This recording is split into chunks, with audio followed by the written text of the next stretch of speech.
இப்போ நம்ம பார்க்கறது சிவலிங்க வடிவிலான ஒரு சிவன் கோயில். இது தாமரைப்பாக்கத்தில் இருக்குது. இந்த கோயிலோட பெயர் சின்மயா சர்வேஸ்வர தியான மையம். இது காலையில் 6:30 மணிலேருந்து 12:30 மணி வரைக்கும், 4லேருந்து 5 மணி வரைக்கும் திறந்துருக்கும். இது சென்னையிலிருந்து 35 கிலோமீட்டர் தொலைவில் இருக்குது.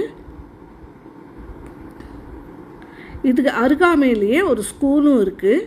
அது அந்த ட்ரஸ்டாலேயே நடத்தப்படுது. ரொம்ப அமைதியான தியானம் செய்ய ஏற்ற இடம். அந்த லிங்கம் வடிவிலான இருக்கிற கோயில், அந்த லிங்கமே நல்ல ஒரு 65 அடி இருக்கும் போல இருக்குது.